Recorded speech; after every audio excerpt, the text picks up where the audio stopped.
Hello friends, स्वागत है आपका यूटेरिया पे। मैं प्रवीण कुमार आप लोगों का स्वागत करता हूं। आज हम लोग बात करने वाले हैं बिहार दरोगा की वैकेंसी के बारे में, जो अभी जस्ट वैकेंसी आई है।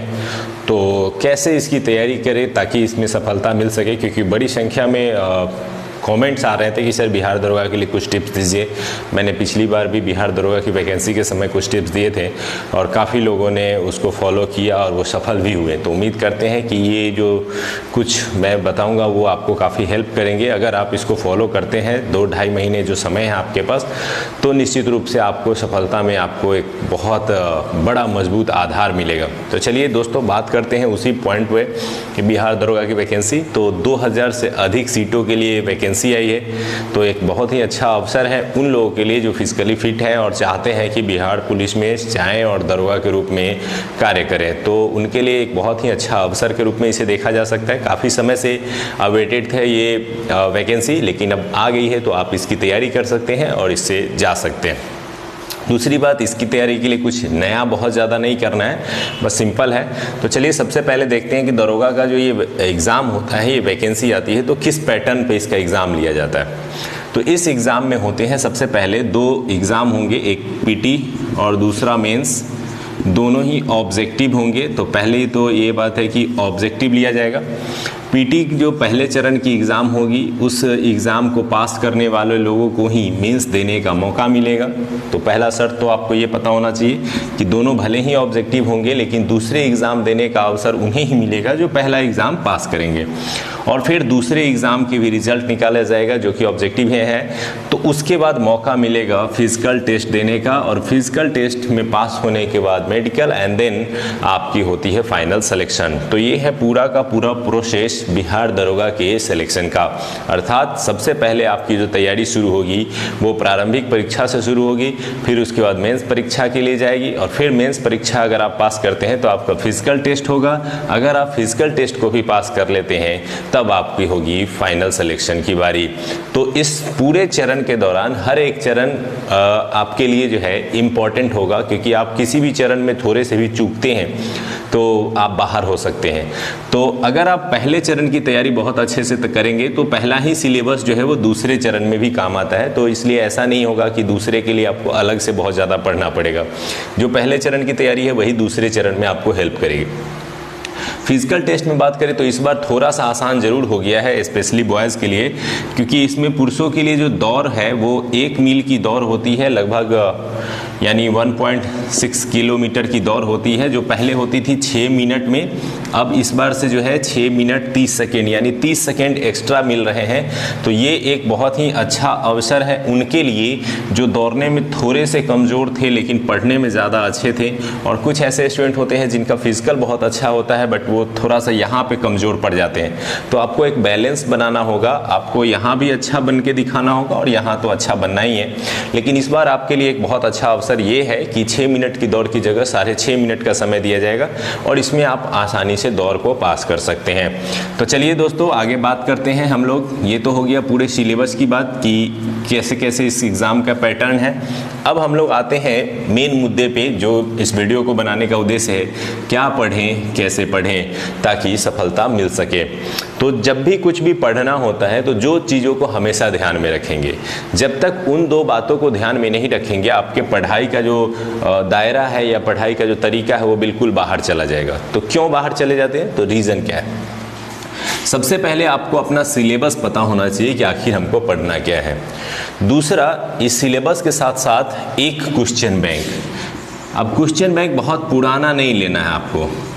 क्वेश्चन बैंक में आप अगर ध्यान से देखेंगे तो पिछली बार मार्च महीने में 2018 में जो है वो एग्ज़ाम हुआ था बिहार दरोगा के पीटी का।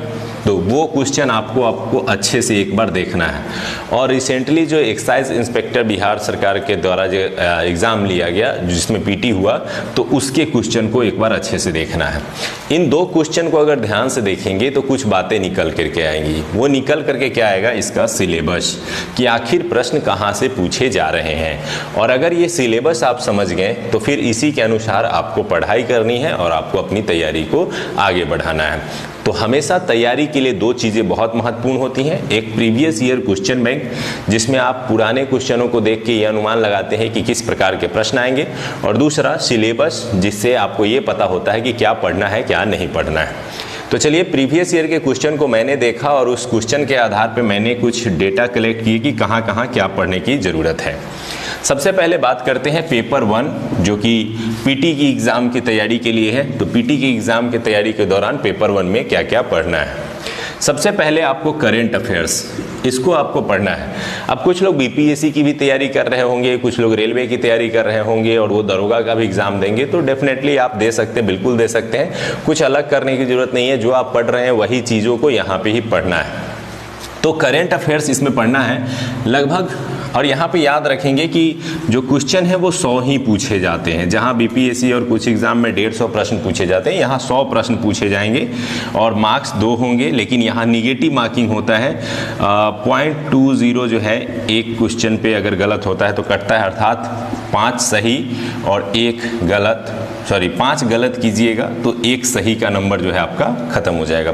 तो निगेटिव मार्किंग बहुत ही कम है, 0.20 है, जो कि बहुत कम माना जाता है। तो मेरे समझ से अगर आप एग्ज़ाम में जाते हैं तो भरपूर रिस्क लीजिए। आप 100 में 100 प्रश्न बनाने की क्षमता में है तो बनाइए, नहीं तो कम से कम 90 प्लस तो ज़रूर आप बना करके ही आएँ। बिल्कुल रिस्क लीजिए, निगेटिव मार्किंग को लेकर बिल्कुल मत डरिए, क्योंकि यहाँ 0.33 नहीं है बल्कि 0.20 है। अर्थात अगर आप 5 रिस्क लेंगे तो 1 सही भी हो जाएगा, तो आप निगेटिव में नहीं जाएंगे। तो रिस्क लीजिए वहाँ पे, और 100 में से लगभग 90 प्लस ही बनाने का कोशिश करेंगे। अगर आप 100 में 100 बना पाते हैं तो निश्चित रूप से बनाएंगे। तो ये पॉइंट भी थोड़ा सा ध्यान रखेंगे कि 100 प्रश्न पूछे जाएंगे और 100 प्रश्नों में जो है निगेटिव मार्किंग होगा, 1 प्रश्नों के जो मार्क्स होंगे वो 2 होंगे। ये हो गया इंपॉर्टेंट पॉइंट। अब आते हैं हम लोग यही पेपर 1 के सिलेबस की ओर आते हैं। तो करेंट अफेयर्स, अगर आप प्रीवियस ईयर के क्वेश्चन देखें तो लगभग 20 से 25 प्रश्न जो है वो करेंट अफेयर से पूछे जाते हैं। तो 20 प्रश्न आपके करंट से आएंगे, ये स्कोरिंग एरिया होता है। करंट अफेयर्स के लिए क्या करेंगे, तो पिछले लगभग 1 साल की तैयारी, यानी दिसंबर से लेकर के आपको अभी जो अपकमिंग एग्ज़ाम होगा आपका, वहाँ तक का जो है आपको करंट अफेयर्स तैयार रखना है। तैयार रखने के लिए आप क्या करेंगे, तो एडुटेरिया का जो PDF आप लोगों को प्रोवाइड कराया जाता है, उस PDF को जो है आप प्रिंट करा लेंगे और हाईलाइटर से जो है उसको, उसमें जो इंपॉर्टेंट पॉइंट आपको लगते हैं उनको हाईलाइट करेंगे। एंड देन उसको रिकॉल करने के लिए एडुटेरिया का उस PDF का वीडियो भी बनाया गया है, तो आप उस वीडियो को देख लेंगे। इसके अलावा वो हो गया आपका मंथली मैगजीन, एक वार्षिकांक आप ले लेंगे 1 साल की, जिसमें पूरी करंट अफेयर्स की खबरें होती हैं। जैसे स्पीडी का वार्षिकांक आता है, प्रतियोगिता दर्पण का कई वार्षिकांक आते हैं, तो स्पीडी का वार्षिकांक या किसी अन्य प्रकाशन का जो आपको ज़्यादा अच्छा लगता हो उसका वार्षिकांक ले लेंगे और उसको एक बार पढ़ेंगे। इससे ज़्यादा पढ़ने की ज़रूरत नहीं है। आप एक PDF और एक वार्षिकांक पढ़ करके 20 में से 18 स्कोर जरूर कर सकते हैं। तो ये करंट अफेयर्स के लिए आप ये तैयारी करेंगे और लगभग 20 से 22 प्रश्न जो आएंगे उसमें आप अच्छा स्कोर कर पाएंगे। दूसरा आते हैं कि यहाँ जो सेक्शन है वो आर्ट और साइंस में बटा हुआ है। आर्ट सेक्शन में क्या क्या है, तो हिस्ट्री, पॉलिटी, ज्योग्राफी और इकोनॉमिक्स। ज्योग्राफी के साथ साथ इन्वायरमेंट, पर्यावरण से काफ़ी प्रश्न पूछे जाते हैं। तो हिस्ट्री के आपको जो है मॉडर्न हिस्ट्री की वीडियो आपको एडुटेरिया पे अवेलेबल है, उसको देख सकते हैं। इसको पढ़ने के क्रम में कैसे पढ़ना है उस पर अगर हम लोग बात करें तो ये सिलेबस के अनुसार हम लोग सिलेबस भी देख रहे हैं और कैसे पढ़ना है उसकी भी चर्चा कर रहे हैं। हिस्ट्री अगर आप पढ़ रहे हैं तो हिस्ट्री पढ़ने के लिए आप एक बार वीडियोस को फॉलो कर लें। आप अगर लूसेंट पढ़ते हैं तो लूसेंट को ज़रूर अपने पास रखें। एक हिंट्स के लिए लूसेंट एक अच्छी किताब होती है और किताब है, और उसको ज़रूर अपने पास रखें। लेकिन सारी चीज़ें यहाँ से डिटेल में नहीं पढ़ पाते हैं आप, यहाँ पे कई बार ऑब्जेक्टिव फॉर्म में पढ़ते हैं। लेकिन अगर जैसा मैंने उस क्वेश्चन को देखा, दरोगा के क्वेश्चन को, तो उसमें क्या है स्पेशली कि अधिकांश क्वेश्चन जो है वो प्रीवियस ईयर से लिए गए हैं, जो पुराने पूछे गए क्वेश्चन हैं वहाँ से लिए गए हैं। तो अगर आपके पास प्रीवियस ईयर का क्वेश्चन बैंक है तो उस क्वेश्चन बैंक को आप बनाइए और इसको बनाने के साथ जो है आपकी तैयारी अच्छी होती चली जाएगी। तो सभी सब्जेक्ट में वही करना है, हिस्ट्री है, पॉलिटी है, ज्योग्राफी और इन्वायरमेंट है और इकोनॉमिक्स है। इन सभी सब्जेक्ट में जो प्रीवियस ईयर के क्वेश्चन हैं उनको आपको बनाना है। उसको बनाने से पहले चैप्टर को जरूर एक बार पढ़ें। अब चैप्टर पढ़ने के लिए आप क्या कर सकते हैं, तो बुक का सहारा ले सकते हैं, जिसमें आप अगर नॉर्मल बुक अगर आप पढ़ना चाहते हैं तो लूसेंट का सहारा ले सकते हैं। इसके अलावा अगर इससे अगले स्टेप में पढ़ना चाहते हैं तो हिस्ट्री के लिए अलग अलग बुक आएगी फिर, तो उसको आप बहुत ज़्यादा नहीं पढ़ पाएंगे, तो आप कम से कम एडुटेरिया के जो वीडियोज़ हैं उसको ज़रूर देख लेंगे हिस्ट्री के, और फिर उसके ऑब्जेक्टिव बनाएंगे। पॉलिटी के लिए एम लक्ष्मीकांत की बुक आती है, उसको अगर आप ले सकते हैं तो अच्छी बात है। अगर नहीं ले पा रहे हैं तो आप एडुटेरिया के वीडियोस को देखिए और फिर उसके बाद ऑब्जेक्टिव बनाइए। ज्योग्राफी और इन्वायरमेंट से भी जुड़े हुए कई वीडियोस अवेलेबल हैं, उसको भी देख सकते हैं, या फिर ज्योग्राफी के लिए 6 से लेकर के 12th क्लास तक की एनसीईआरटी की बुक पढ़ें और उसके बाद ऑब्जेक्टिव बनाइए। और इकोनॉमिक्स के लिए करंट बेसिक इकोनॉमिक्स और बेसिक इकोनॉमिक्स पर जो है वो ध्यान दीजिए, और उसके लिए भी कुछ वीडियोस मैंने अपलोड किए हैं, उसको आप देख सकते हैं। इस तरह से 8 सेक्शन में ये जो 4 सेक्शन है यहाँ से प्रश्न आते हैं, इनको बस थोड़ा थोड़ा पढ़ना है और पढ़ने के साथ उसके ऑब्जेक्टिव पर प्रैक्टिस करना है। ये जितना ज़्यादा आप प्रैक्टिस करेंगे उतनी ज़्यादा आपकी सफलता की जो चांसेस हैं वो बढ़ते चले जाएंगे। ठीक है, अब आते हैं साइंस सेक्शन में। तो साइंस सेक्शन में फिजिक्स, केमिस्ट्री और बायो, ये 3 सेक्टर से प्रश्न पूछे जाते हैं। इन तीनों सेक्टर को पढ़ने के लिए आप लूसेंट की साइंस की बुक ले लेंगे, काफ़ी रहेगा। लूसेंट साइंस जो आती है किताब, उसको ले लें और उसके ऑब्जेक्टिव फॉर्म को भी बनाएं। ऑब्जेक्टिव बनाने के लिए आप घटना चक्र के साइंस की ऑब्जेक्टिव की किताब ले लेंगे, वहाँ से आप इसके ऑब्जेक्टिव बनाएंगे और लूसेंट साइंस से इसको पढ़ लेंगे।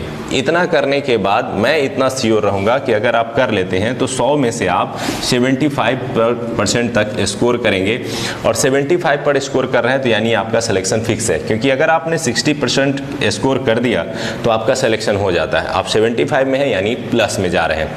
तो इस तरह से आप अपनी तैयारी को एक मजबूत आधार दे सकते हैं। तो पढ़ने का तरीका क्या हुआ? तो पढ़ने का तरीका ये हुआ कि आपके पास जो भी सोर्सेज हैं या नोट्स हैं किसी भी अच्छे टीचर के, या आपके पास बुक है, बुक को पढ़ें, देन उसके प्रीवियस ईयर के ऑब्जेक्टिव बनाएं। ऑब्जेक्टिव बनाने के लिए मार्केट में ऑब्जेक्टिव की किताब मिल जाएगी, घटना चक्र के ऑब्जेक्टिव की बुक आती है, अगर वो नहीं है तो लूसेंट की ऑब्जेक्टिव की बुक आती है, उससे भी आप ऑब्जेक्टिव बना सकते हैं। अगर आप ध्यान से देखेंगे तो पिछले बार के बीपी जो दरोगा का एग्जाम हुआ था उसमें एनसीईआरटी से 1-2 प्रश्न भी उठा करके रखे गए थे।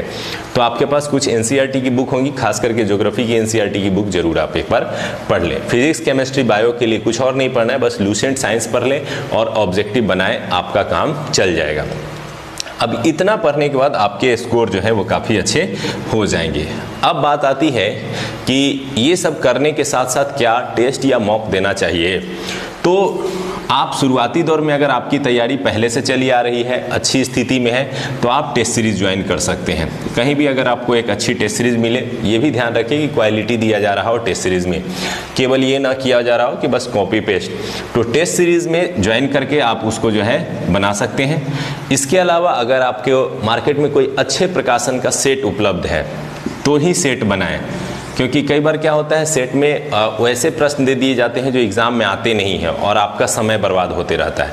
तो मुझे लगता है सेट बनाने से ज़्यादा अच्छा होता है कि आप प्रीवियस ईयर के क्वेश्चन बनाइए, क्योंकि अगर आप एग्ज़ाम में जाएंगे तो मैक्सिमम एग्ज़ाम में प्रीवियस ईयर के क्वेश्चन ही पूछे जाते हैं। तो सेट की तुलना में प्रीवियस ईयर के क्वेश्चन को ज़्यादा प्राथमिकता दें। तो इस तरह से आप पहले पेपर की तैयारी कर लेते हैं। अब जब आप दूसरे पेपर के लिए क्वालिफाई कर जाएंगे तो क्या करना होगा। तो दूसरे पेपर के लिए अगर आप क्वालिफाई करते हैं तो दूसरे पेपर का सिलेबस भी यही है, ये सारी चीज़ें रहेंगी, बस उसमें मैथ और रीजनिंग ये थोड़ा सा ऐड हो जाएगा, और लगभग 20-25 क्वेश्चन जो है वो मैथ और रीजनिंग से मिला करके पूछे जाएंगे, और बाकी सिलेबस यही रहेगा, उसमें करेंट अफेयर्स नहीं पूछे जाते हैं। तो करेंट अफेयर्स की जगह मैथ और रीजनिंग शामिल हो जाते हैं। तो अगर आप पहले पेपर की तैयारी अच्छे तरीके से करते हैं तो ऑटोमेटिकली आपकी जो है वो दूसरे पेपर की भी तैयारी हो जाती है। मैंने बहुत सारे ऐसे छात्रों को देखा जिन्होंने पीटी और मेंस क्वालिफाई किया और उन्होंने बहुत ज़्यादा मेहनत नहीं की इसके ऊपर। क्यों नहीं की? क्योंकि उन्होंने बीपीएससी की तैयारी की थी, उन्होंने रेलवे की तैयारी की थी, तो जो तैयारी के दौरान उन्होंने सीखा था वो दरोगा के एग्ज़ाम में उनको काम आया। तो अगर आप इस एग्ज़ाम के लिए कहीं पहले से पढ़ रहे थे तो बहुत अच्छी बात है। अगर आप दूसरे चीज़ की भी तैयारी कर रहे थे तो वहाँ से यहाँ हेल्प मिल जाएगी। और अगर आप ये तैयारी कर रहे हैं तो फिर आगे चल करके आप बीपीएससी की भी एग्ज़ाम देंगे तो वहाँ आपको हेल्प मिल जाएगी। तो सिलेबस लगभग जीके का सेम ही होता है, तैयारी का एक ही तरीका होता है, पढ़ना, उसको प्रैक्टिस करना प्रीवियस ईयर के क्वेश्चन पे। और ये दोनों चीज़ें अगर आप करते हैं तो हर एग्ज़ाम में आपको सफलता मिलेगी। तो उम्मीद करते हैं कि इस चीज़ों को आप अपने दिनचर्या में शामिल करेंगे और निश्चित रूप से सफल होंगे। ध्यान ये रखेंगे कि जिन लोगों को डेडिकेट है, जिद है कि हमें कुछ पाना है, तो उस जिद के लिए ये ज़रूरी है कि आप प्रतिदिन कम से कम 8 घंटे पढ़ाई करें। और इस 8 घंटे में आप सब्जेक्ट को पढ़ने, इसके साथ साथ मॉक और टेस्ट देने की जो है आदत जो है वो ज़रूर लगाएं। इसके अलावा भी अगर आपके पास समय बचता है तो उस दौरान भी आप पढ़ाई कर सकते हैं। खास करके आपको रात के समय सोने से पहले पढ़ करके आराम से सोएं, सुबह में उठने के साथ ज़रूर पढ़ाई करें। सुबह उठते ही 2-3 घंटे की पढ़ाई ज़रूर कर लें। तो इस तरह से आपका सुबह अच्छा जाएगा तो पूरा दिन जो है वो पढ़ाई से जुड़ा हुआ जाता है। तो अब 2-3 महीने कुछ नहीं सोचना है, बस इसी पे लगे रहना है अगर आपको ये बनना है तो चलिए दोस्तों, फिर आगे कुछ नोटिफिकेशन आते हैं तो हम इससे जुड़े हुए पॉइंट्स पे जरूर चर्चा करेंगे। फिलहाल इससे जुड़े हुए कई वीडियोस एडुटेरिया के प्लेलिस्ट में अवेलेबल है, आप वहां से भी हेल्प लेकर के पढ़ सकते हैं। और साथ ही साथ जो आने वाले वीडियोस हैं वो हिस्ट्री से जोड़ करके या ज्योग्राफी इन्वायरमेंट से जोड़ करके वीडियोस अपलोड किए जाते रहेंगे, तो उनसे भी आपको मदद मिल जाएगी। तो उम्मीद करते हैं कि आप अपनी पढ़ाई को अच्छे से करेंगे और लाइफ में सफल होंगे, अपने और अपने माता पिता का सपना जरूर पूरा करेंगे। धन्यवाद एडुटेरिया से जुड़ने के लिए।